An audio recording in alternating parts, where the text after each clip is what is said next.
É importante fazer essa divisão entre 2017 e 2019 e 2020 até agora, né? A gente tem um marco aí não só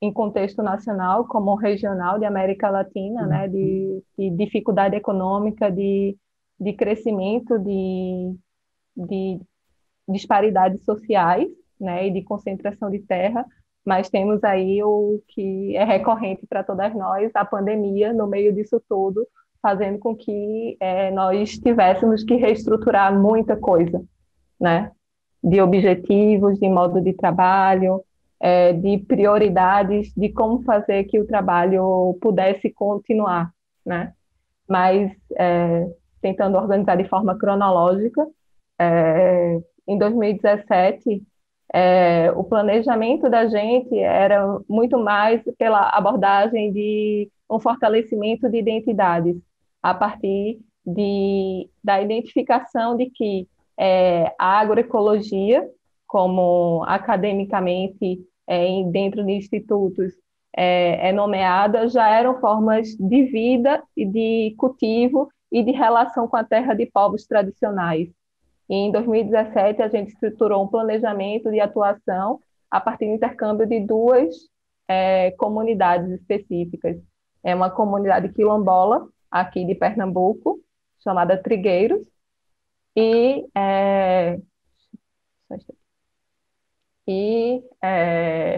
uma aldeia Pancararu, no sertão de Pernambuco, fazendo intercâmbio dessas duas comunidades, com a participação de outras mulheres também, mulheres rurais do Agreste, do estado de Pernambuco, mulheres urbanas também da capital do estado de Pernambuco, e também lideranças nacionais. Então, para um desses encontros, uma dessas visitas, nós tivemos a participação da CONAC, né, que é a Organização de Atuação Nacional de Povos Quilombolas. Tivemos lideranças de todo o país fazendo essa conexão também, né? Visitando o território quilombola, onde a gente pôde compartilhar também a visita que também tinha sido em Pancararu. E a partir daí a gente fez uma série de atividades de construção de conhecimento a partir de informações sobre o local, a partir de dados formais gerados pelos institutos do Brasil, né, de mapeamento de dados. O IBGE, eu trago um pouco disso no informe, né, a gente relata um pouco disso no informe, e isso já foi um desdobramento para o trabalho de 2000. Só um instante, deixa eu voltar um pouco. E esse intercâmbio entre Pancararu e Trigueiro não era feito só no Brasil. O trabalho da gente no primeiro ano, né, do Plano País também era relacionado com o Interpaís, que a gente também conectava isso com tanto a Ecolex como a Ecomunis, no Equador e no México.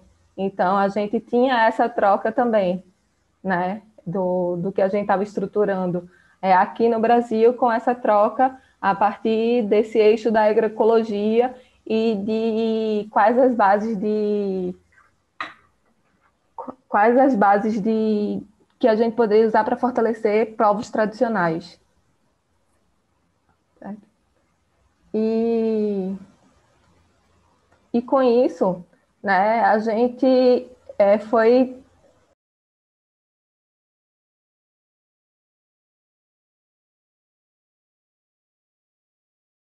Enquanto ela está olhando, eu acho que tem uma coisa que é importante, Rosa, pensar é que a forma como o espaço feminista trabalha, quando ela fala que a gente traz a questão do povo pancararu, que é a visão indígena, junto com a visão quilombola, e a gente traz lideranças nacionais de outros movimentos sociais grandes, como o Movimento Nacional de luta pela terra, que é eminentemente urbano, mas o movimento negro, né, em sua totalidade, não é, que é um movimento antirracista. Então, assim, eu acho, né, Nath, que assim era uma forma da gente pegar essa discussão sobre essas duas questões tão fundamentais, que são as discriminações sofridas pelas mulheres quilombolas, né, em seus territórios, e também as populações indígenas, que são, digamos, extremamente hoje excluídas e desrespeitadas, não só nos seus territórios, mas também nos seus saberes, na sua cultura, na sua forma, na sua opção de forma de vida. E como isso pode ser amparado pelos dados que ela fala, né? Como a gente traz a questão das desigualdades se apoiando em dados estatísticos, no caso, censos, e isso gera uma discussão super bacana, né? Entre os diversos grupos sobre essas questões, inclusive sobre as duas questões que a gente traz de forma mais fundamental, que é a questão da identidade, né, e também a questão da cultura, né, e da forma de vida, como isso se relaciona com a questão da agroecologia, né, Nath? Eu acho que essas são duas questões bem interessantes para essa discussão. Sim, a reprodução social e cultural, e com já partindo para o segundo momento, né, de 2019 para frente, né, de como, além disso, a gente relaciona a agroecologia e esses outros elementos de identidade e cultura à própria sobrevivência a partir da soberania e da segurança alimentar, né, no contexto nacional, de que a gente volta enquanto país para o mapa da fome, né, que há anos a gente tinha conseguido sair, né, com aumento de concentração de terras, com diminuição de terras destinadas à agricultura familiar e, consequentemente, aumento de insegurança alimentar, como teve o informe, o inquérito de segurança alimentar durante a pandemia, né, que o grau de famílias, sobretudo famílias, quando você faz o recorte de raça e de localização geográfica dessas famílias em situação de vulnerabilidade, e as famílias em área rural e famílias racializadas, enquanto pretas ou indígenas, estão num grau de insegurança ainda maior, né? E como tudo isso está diretamente relacionado tanto à pobreza, né, quanto à falta de condições da garantia de soberania alimentar, né? E quando a gente fala soberania alimentar e insegurança alimentar, a gente também relaciona diretamente com insegurança hídrica, né? Como você relaciona, como a gente tem relacionado, e isso é recorrente nos nossos grupos de discussão, nos encontros de mulheres, de como um problema constante é a água e como é necessário que a gente relacione a nossa atuação com a questão da segurança hídrica, né? E é nesse sentido que, no contexto de pandemia, que a gente direcionou também nossas atividades para questões emergenciais, né? A gente continuou com a linha de trabalho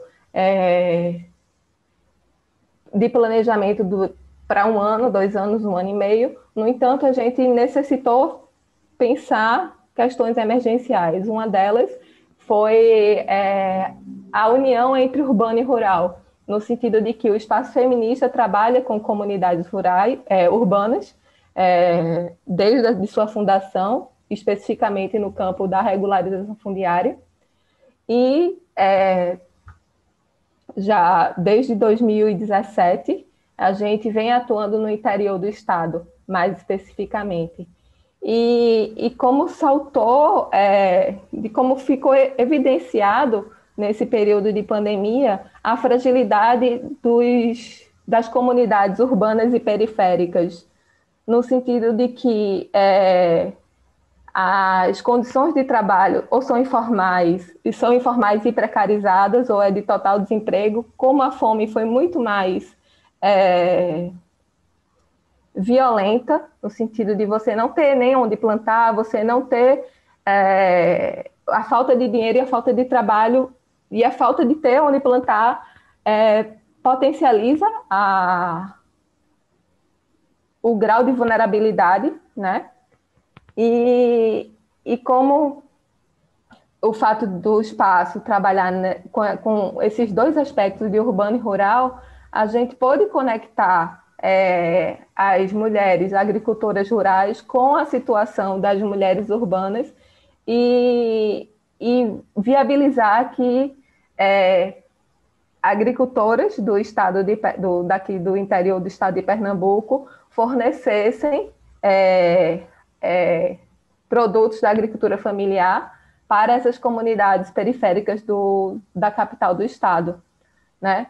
Não só como uma atitude de solidariedade por entender a vulnerabilidade maior dessas outras companheiras, dessas outras comunidades, mas também como uma forma de a gente viabilizar, a partir até de doações do setor privado, viabilizar o escoamento da produção dessas famílias agricultoras, porque também foi uma questão que se agravou muito nesse período, que foi a dificuldade de escoamento de produção, do excedente, né, da produção, né? Porque por mais que elas tivessem a possibilidade de plantar, com todas as dificuldades, com falta de assistência técnica, com falta de acesso à água, ainda que pudesse plantar, o excedente normalmente é usado para se vender, para acessar algum programa do governo de compra de alimentos, e isso foi muito reduzido, tanto políticas públicas, né, de compra direta de produtos da agricultura familiar, como a possibilidade de venda direta em feiras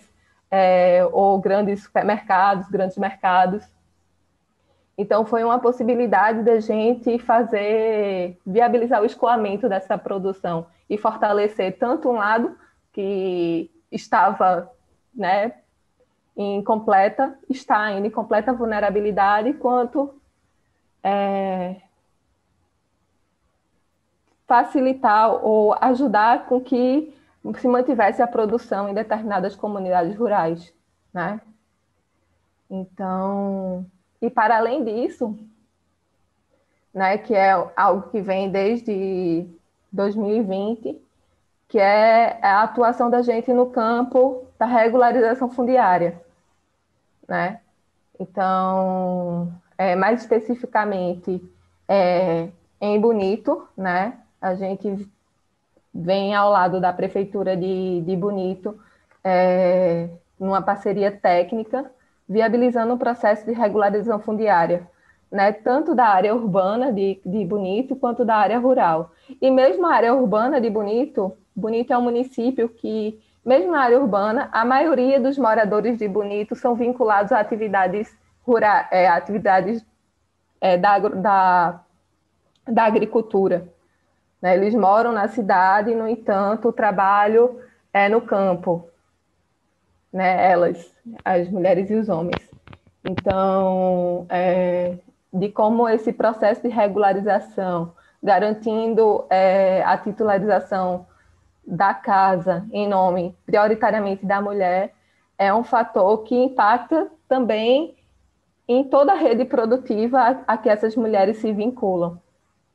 La regularización, que es como el reconocimiento de que estas personas viven en sus tierras, seja urbana, rural, por muitos anos, não solamente se concede os títulos, então se concede a segurança de la tenência de la terra, mas há também vinculado a este plano de urbanização, plano de melhoria de la comunidade, com investimento em outras áreas. Então, em este sentido, é pouco distinto de lo que fazem alguns países de América Latina, que simplesmente lhe concedem os títulos e nada mais. Em este caso de Brasil, não. Há plano que os governos têm que desenvolver em 5 anos básicos, questões muito básicas, mas que são muito importantes desde a perspectiva destas populações que vivem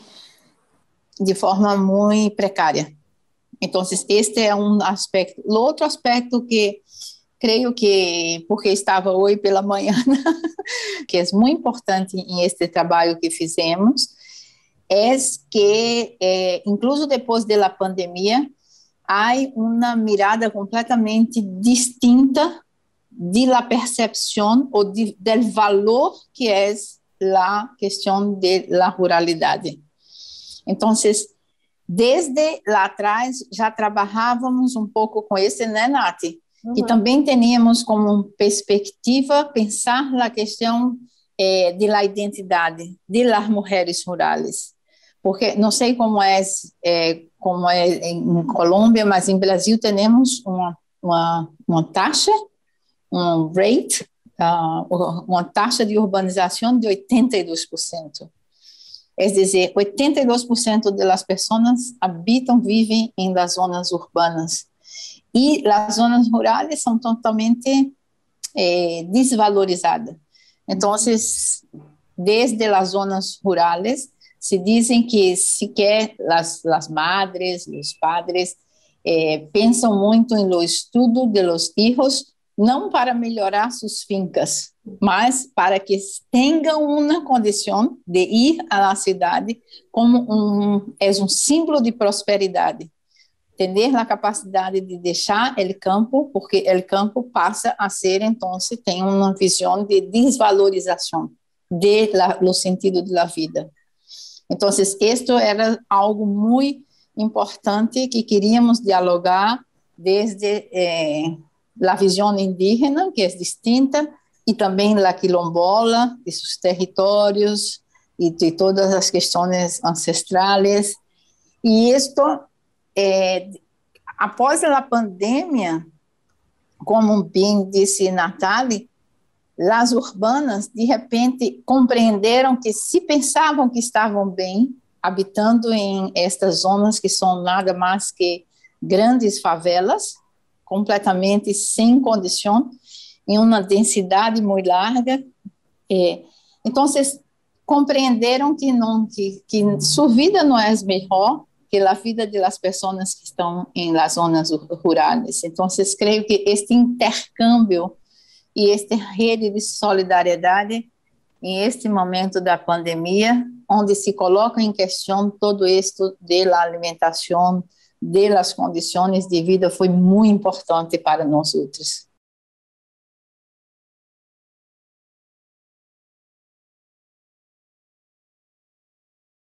A partir da análise de dados, a gente poder fazer processos de compreensão e de produção do conhecimento a partir do local, a partir da visão dessas mulheres locais. Isso não foi interrompido por conta da pandemia.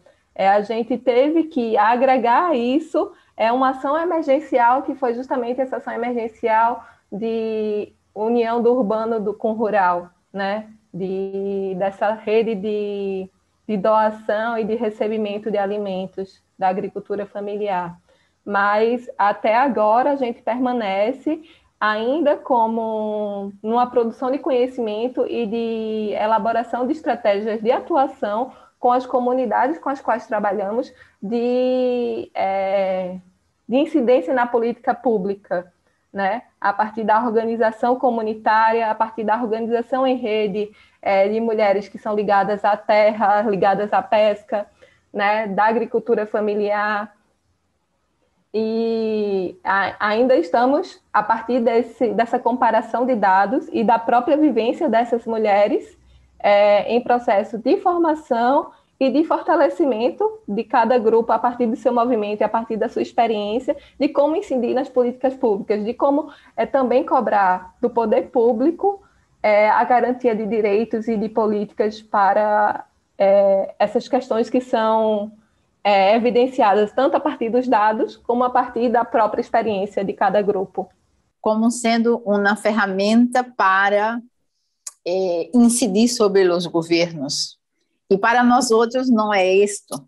A importância de analisar os dados é para as mulheres mesmas. Então, dizemos sempre que São dados que empoderam. Os dados são, a informação é poder. E quando as mulheres não têm informação sobre sua condição, então o que há é que muitas das mulheres pensam que isto é um problema de minha família, é meu problema. Não trabalhei o suficiente, não fiz isto o suficiente. Então, é uma questão individual. Quando trabalhamos como nós outras trabalhamos com os dados oficiais, mas a partir da lógica de dar capacidade às mulheres para entender que sua situação não é específica, que a situação que vivem as mulheres sobre os distintos aspectos de la questão da água, como disse Nathalie, a questão da vivenda, a questão da falta de transporte, educação, a questão da violência. Então, se pegamos isto e utilizamos os dados para que elas entendam que não é um problema específico, então, o que fazemos? Pegamos esses dados de uma comunidade, de um município, e então mostramos isto e deixamos que elas analisem por elas próprias, que está havendo acá, e depois, então, pegamos esses mesmos dados e pegamos a nível do estado, então, são todas as províncias, e depois pegamos a título de la região, e então, estas mulheres compreendem que não é um problema solamente de ela, de sua família, de sua comunidade, mas é um problema estrutural. E isto é onde conseguimos fazer um logro muito importante na compreensão da desigualdade e criamos, então, um movimento entre elas de dizer, não, isto não é um problema meu e todo o esforço que faço como um indivíduo também terá um impacto em todas as mulheres que vivem na mesma situação. E quando fazemos isto para diversos níveis, isto é muito poderoso desde a perspectiva das mulheres. Creio que é uma questão que, não, Nath, que hacemos com muita ênfase porque os dados, como a Terra, os dados são poderes, conhecimento é poder.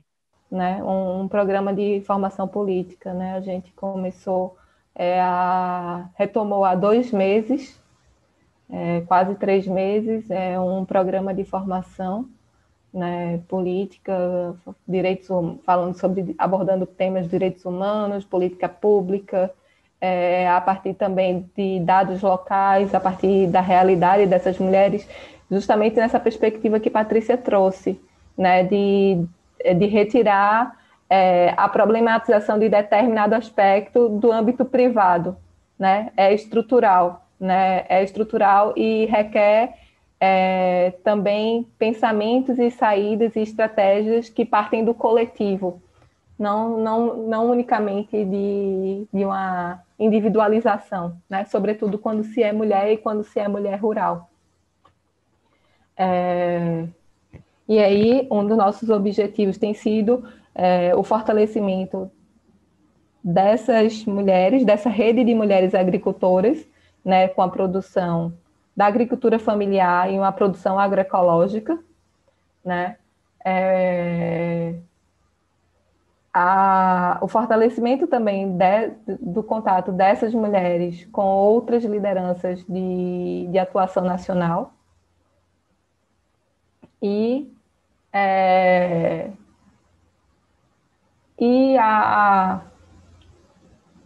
também de produzir impactos também nos governos locais, não a partir, não simplesmente como combate àquela gestão ou aquele grupo político, mas a partir da compreensão de que há direitos e que, independente da gestão, aquelas mulheres, aqueles grupos devem defender seus direitos. Então, enquanto coletivo, a partir do fortalecimento comunitário, né?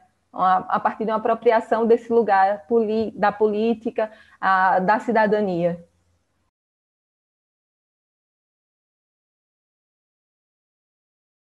Eu acho que a Patrícia já trouxe um pouco, mas eu posso também tentar destacar aqui, que eu acho que toda a linha de trabalho do espaço feminista, inclusive o que marca todo esse plano país, né, os planos que a gente se propõe a desenvolver, né, dentro dessa iniciativa, é o início do trabalho partindo do local, partindo, né, dos grupos de mulheres, partindo da compreensão da realidade local, a partindo do fortalecimento daquele grupo, daquelas mulheres. No sentido de que só no local é que você consegue materializar, né? Não é necessariamente pensando em construir um impacto na política nacional. Não, a gente primeiro dialoga aqui, primeiro a gente compreende qual é a nossa realidade, e a partir dessa realidade a gente se fortalece, a gente se conecta com outros grupos, a gente percebe que não é uma coisa individual daqui, dessa comunidade, que uma comunidade na Colômbia passa por isso também, né, a partir das especificidades. E é o que acontece quando a gente reúne um grupo de mulheres rurais e facilita a participação delas no Fórum de Terra, por exemplo, como aconteceu, acho que ano passado, né? Então, um grupo de mulheres aqui do Agreste saiu do Fórum de Terra, não é só com a gente, né? Tem uma mulher, né, na Argentina que está passando por coisas muito semelhantes, né? E da importância de ficar nessa transição do local para o global, passando pelo nacional, pelo regional, né? Então, eu acho que isso aí é um ponto de destaque do nosso trabalho, dessa priorização do trabalho direto, do trabalho na base, no trabalho direto com as lideranças e nas comunidades.